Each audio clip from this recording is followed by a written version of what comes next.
aficionados. Welcome to the new year. Prosperous New Year's to you. I hope that you get abundance unknown and whatever you want this year comes true for you.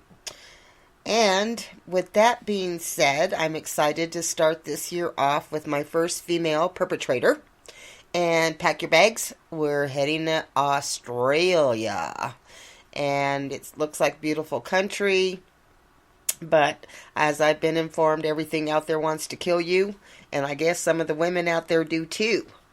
So with that being said, let's get into the subject because the game is afoot. The subject in question is going to be Katherine Knight.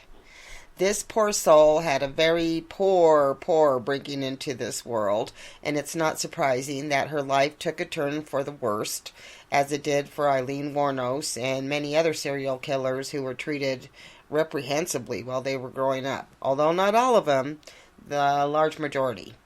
Katherine Knight was born and raised in an unconventional and dysfunctional family environment. And her mother, Barbara Rogan, born Thorley, had been married to Jack Rogan and had lived with them in the small town of Aberdeen in New South Wales. Sounds beautiful, but it sounds wet and cold at the same time.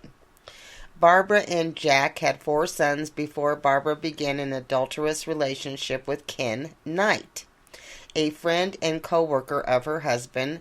The Rohan and Knight families were well known in the conservative rural town, and the affair caused a major scandal. Local backlash forced Barbara and Ken to move to Moray. None of her 4 sons from her previous relationships went with her. The 2 eldest continued to reside with their father, and the 2 younger sons were sent to be raised by the aunt. Kathleen's father was an extreme alcoholic who openly used violence and intimidation and would rape his wife Barbara up to 10 times a day. It is said in some areas that he didn't just rape Barbara, that he also raped Kathleen as well. I don't know. Barbara, in turn, often told her daughters intimate detail of her sex life and how much she hated sex and men. Later, when Knight complained to her that one of her partners wanted her to take part in a sex act she did not want to perform, Barbara told her to put up with it and stop complaining. What the actual fuck? This is her mother. Knight claimed she was frequently assaulted by several members of her family, which continued until she was aged 11. Although there are doubts about the details, psychologists accept her claims, and the events have largely been confirmed by other members of the family. Like, people knew, but they didn't do a damn thing about it, as often happens with kids getting abused. Barbara's great-grandmother was an Indigenous Australian from the Moray area who was married to an Irishman. Barbara was proud of the fact and identified as Aboriginal. This was kept as a big family secret as there was considerable racism in the area at that time. Apart from her twin sister, yes, twin sister, the only person whom Knight was close to was her uncle, and she was devastated when he committed suicide in 1969 and continues to maintain that his ghost visits her quite often. Now, I'm not ever saying, that killing is right or being fucking crazy Kathy is okay. I'm not. But damn, shit went through some shit here. When she attended Muswell Brook High School, Kathleen became a loner and is remembered by classmates as a bully who stood over smaller children.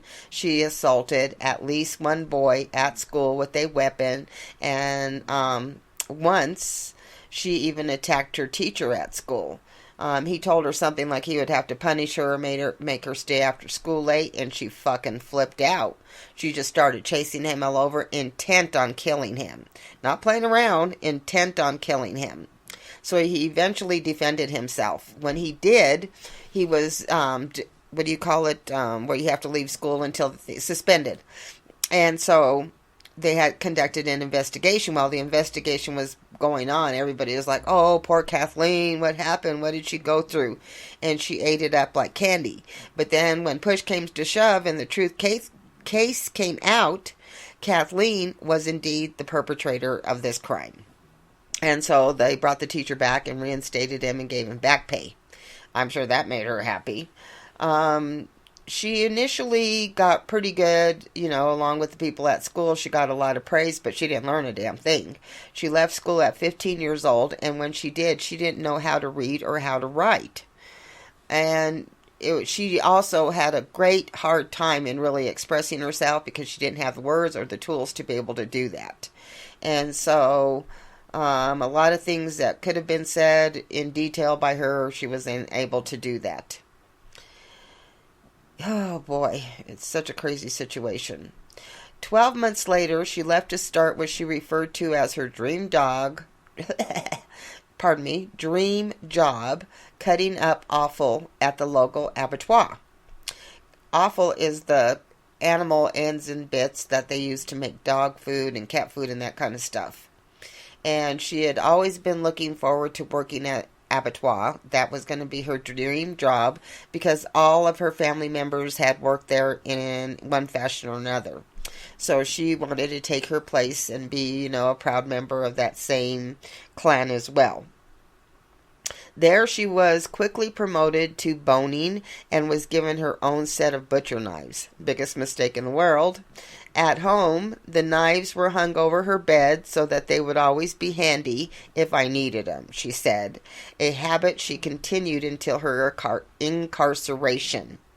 Everywhere she lived, no matter with who. And crazy lady with a bunch of knives. Oh. Knight was first met her next love, David Stanford Kellett, in 1973. Kellett engaged in heavy drinking, which stemmed from 2 traumatic incidences from his previous railway job in Coffs Harbour. First, when his best friend was killed right in front of him in a shunting accident, and later when he was rescued and injured occupants of a school bus in Kempsey, which had been struck by a train, killing 6 children. He eventually lost his job due to deteriorating behavior and performance. Sounds like he went into some kind of mental depression after being confronted with these situations and had to drink to get through it. But soon he got work at the nearby Aberdeen abattoir and became close friends with Knight's brother. Often, if Kellett got into a fight, Kathleen would step in, back him up with her fist. In Aberdeen, she was well known for physically threatening anyone who upset her. Knight married Kellett in 1974. At that time, Kathleen's mother, Barbara, gave Kellett the following advice. You better watch out for this one, she'll fucking kill you. Stir her up the wrong way or do the wrong thing and you're fucked. Don't ever think of playing up on her, which is cheating. She'll fucking kill you. She told me, he said, she's got something loose. She's got a screw loose somewhere. And that was her mother speaking about her. Oh, my God. Crazy family, one not falling too far from the tree there. On their wedding night, Kathleen tried to strangle Kellett. She later explained it was because he fell asleep after only having intercourse 3 times, and she wanted 5 because that's what her parents did on their honeymoon night, and she knew it because her mom didn't hide any secrets for their sexual. She had expressed that he was hers now, and as a right and fulfilling what she saw as her matrimonial intentions, he better get with it and show how much he loved her. And besides that, I guess she was just getting into it and decided to throw herself physically and emotionally into it because she didn't in other instances. And I think she just acted a part with whoever she was with. Her mom, groomed her to be like a sexual slave of some sort. And they said that's why she ended up having all of these men stay around her and kept coming back to her because of her sexual prowess. And so, since she was upset that, this was her matrimonial dream, she just got totally pissed off that he fell asleep, and she just got him and she just started strangling him. The marriage proved particularly violent. On one occasion, a heavily pregnant Kathleen burned all of Kellett's clothing and shoes before hitting him across the back of the head with a frying pan, simply because he had arrived home late from a darts competition. And it was only like 5 freaking minutes or 10 minutes that he was late. But she was such in the grips of jealousy, and her self-esteem was so poor that she was waiting there ready for him, and she caved his skull in. He fled before collapsing at a neighbor's house and was treated for a severely fractured skull. Police wanted to press charges against her, but she changed her behavior and to be so ingratiating to Kellett and talked him into dropping the charges. In May 1976, shortly after the birth of their first child, Melissa Ann, Kellett finally got up the nerve and he left her ass. And he went away and he hid. He had a baby with another woman and was hiding in Queensland, apparently unable to cope with her abuse anymore. Like, really?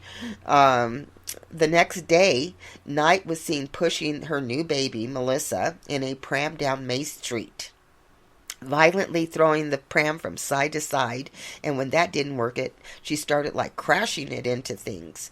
And they put her into St. Elmo's Hospital in Tamworth. She was diagnosed with postnatal depression, which wasn't necessarily taken as a serious illness right then and there. So she spent several weeks recovering, and they're like, hey, you're good, go home, get back to assaulting again, it's all good.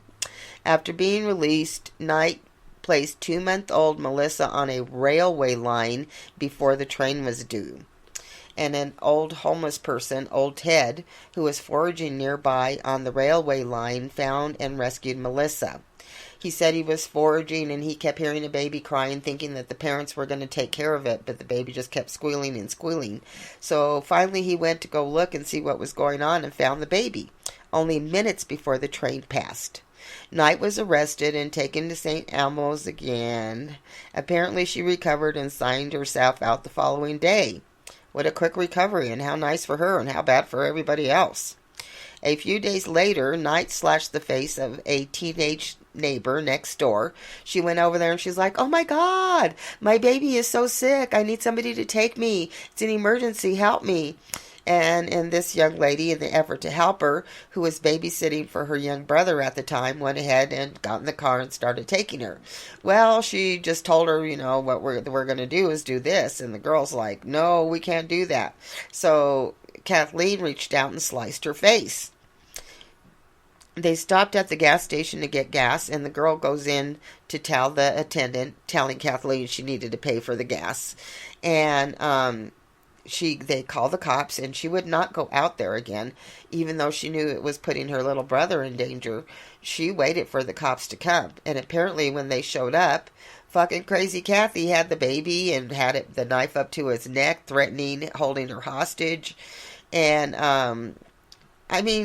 they had to attack her with brooms because they were going to get sliced too, and they finally were able to get, the knife away from her.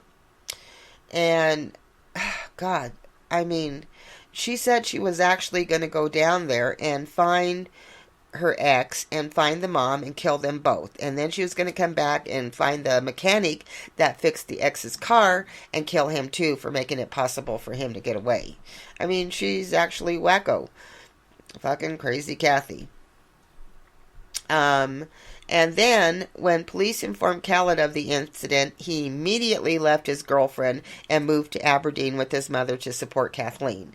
Kathleen was released on August 9th, 1976, into the care of her mother-in-law and along with Kellett. They moved to Ipswich, a city in Brisbane, where she obtained a job at the Dinsmore Meat Works. Oh, joy for her. On March 6, 1983, they had another daughter. What kind of fucking shit? Natasha. Knight left Kellett and moved first to her parents' house in Aberdeen and then rented a house in Muswellbrook. Although she returned to work at the abattoir, she injured her back the following year and went on disability pension. Now, it was okay when Kellett was trying to leave her. She was flipping out. She just had to have him back, but I guess always having to have things on her own way. When she was ready to walk, she walked, didn't even look back. Her next victim, David Sanders, emotional victim, Knight met 38-year-old minor David.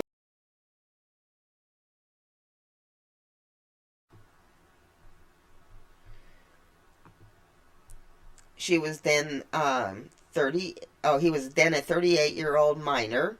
A few months later, he moved in with her and her daughters. Although he kept his old apartment, which was wise on his part, Kathleen soon became jealous regarding what he did when she was not around and would often throw him out. He would move back to his apartment, where she would invariably follow him and beg him to return. Last kissing, ass kissing, ass kissing. The whole domestic violence scene. You know, the whole romantic let's get it on thing. In May 1987, she cut the throat of his 2-month-old dingo pup in front of him for no more reason than as an example of what would happen to him if he ever went out and had an affair on her. And then right after that, she knocked him unconscious with the frying pan. She loved to hit people upside the head with the frying pan, I'll tell you. In June 1988, she gave birth to a third child, Sarah. It's like, what the actual fuck goes on here with these men and her? Again, her sexual prowess. She was willing to do anything and everything, which prompted Sanders to put a deposit on the house. Kathleen paid off the deposit when workers' compensation came through for her injuries in 1989. Kathleen decorated the house throughout with animal skins, skulls, horns, rusty animal traps, leather jackets, old boots, machetes, rakes, and pitchforks. No space, including the ceilings, was left uncovered. Fucking A. Sounds like, what is it? Leatherface or some shit like that. After an argument in which she hit Saunders in the face with an iron before stabbing him in the abdomen with a pair of scissors, says he didn't even feel it. He just looked down and they were poking out of him and blood was squirting.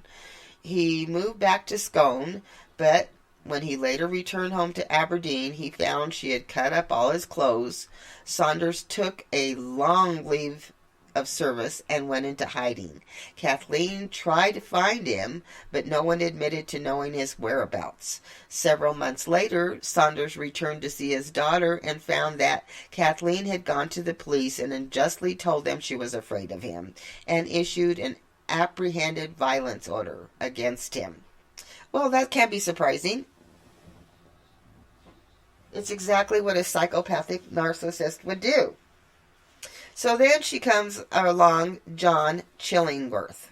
In 1997, Knight became pregnant by 43-year-old former abattoir cold worker John Chillingworth and gave birth the following year to a boy named Eric. Their relationship lasted 3 years before she left him for a man she'd been having an affair with for a few years, John Price or Pricey. And I've heard that her relationship with Chillingworth was more normal, and I wonder if that's because they had a son together. I don't know. But it never stopped her from going on to her next person. John Charles Thomas Price, born April 4th, 1955, was the father of 3 children when Knight had an affair with him. Reputedly a terrific bloke liked by everyone who knew him. His own marriage had ended in 1988, while his 2-year-old daughter had remained with his former wife. The 2 older children lived with him. Price was well aware of Knight's violent reputation as she moved into his house in 1995. A lot of people told him what was up. A lot of people wrote him off because he wouldn't listen. I mean, she was beating the fuck out of him, doing whatever she wanted, and he kept going back. So the town was like, we can't understand it, and we don't want to be part of it. His children liked her, and he was making a lot of money working in local mines, and apart from violent arguments, wow, at first life was a bunch of roses. In 1998, Kathleen and Price fought over his refusal to marry her. She had brought it up a few times, and he'd gotten a house, and she, didn't bring it up for a few years, and then she came back to it. But he really wasn't wanting to marry her. In retaliation, she videotaped items he had allegedly stolen from work and sent the tape to his boss. Although the items were out-of-date medical kits that he had scavenged from the company trash can, Price was fired from the job he had held for 17 years as his boss had no choice to. Company rules were company rules. That same day he kicked her out and she returned to her own home while news of what she had done spread throughout the town. People just nodded and scratched their head because it's exactly what they expected. People avoided her like the fucking plague. A few months later, Price restarted the relationship. Although he now refused to allow her to move in with him, the fighting became even more frequent, and most of his friends would no longer have anything to do with him while they remained together. And really, you can't blame him because she'd probably go off anywhere like a fucking crazy Kathy. So, with all of that going on, they knew something bad was going to happen. You know, it was only like a matter of time before something was going to come up and things were going to take a bad turn. So when they got into a fight, I guess, over this whole thing, you know, about what was going on, John was like, just over it, you know, I don't know. So they kept fighting, and she does like she always do, loses her temper and does what she does. She killed him. She basically, you know, had her way and beat him to death. He thought he was going to make it out of the house. They're not sure if he fell or if she grabbed him and drug him back, but the hallway was a damn mess. And she did him bad. And then she decided after a while what to do about it. And she's like, hey, I'll do what I know best. It'll help me to get, you know, fix this situation right away. So at first she did a decapitation, and then she wanted to make like pig's head soup. I don't know. But, you know, using body parts instead. And then when she was cooking it, she was planning on giving it to his two children with notes, you know, I guess put their names on it and wrote something really nasty. Nobody's ever repeated it. And then put a bunch of vegetables in there, like zucchini and squash and carrots and just, you know, whatever you would put in when you're making pig's head soup. She was fine with it. And there was baked potato, pumpkin, beetroot, zucchini, cabbage, yellow squash, and gravy. And then she realized that a head wasn't going to be enough, so she went back and she did like a whole skinning kind of thing and hung the skin up on a hook of some sort. And then when they put him back together, all they had to do is like basically stitch it real easy, and he looked like perfectly almost normal after that. She was going to try to hide the body at the table when she brought the children in and was debating on whether to put a hat on it or whatever to make it look like he was sleeping or some kind of crazy shit like that. And then a neighbor became concerned because they saw Pricey's car in the driveway and he should have been off to work. So they knew something was up. They called the police, and the neighbor and the co-worker who had been trying to get, you know, to him, they knocked on the window, he didn't answer, knock on the door, he didn't answer, and then they noticed blood. So they called the cops to come in and do a welfare check. Well, when they came in, they found her, like, unconscious because she made some kind of preemptive lack of luster suicide attempt, and found, you know, everything there ready to go. It was like so fucking gory that the homicide detectives ended up having PTSD. They couldn't eat meat for a long time, and this case still bothers them even today. The videos that were taken in evidence are locked away and never have been shown to anybody. That's how horrific they are. So if your mind has any imagination at all, you can just imagine what would happen and everything that was taking place. Sometime that after that, of course, she tried to make it look like he had done something to his own kids. Nobody believed that at all. During the murder trial, she was sentenced to life in prison, and they did a psychiatric assessment to determine what was wrong with her. I don't think it matters what was wrong with her. She ended up being the first lady that was sentenced to life imprisonment in Australia. And now she's like kind of the queen of the jungle.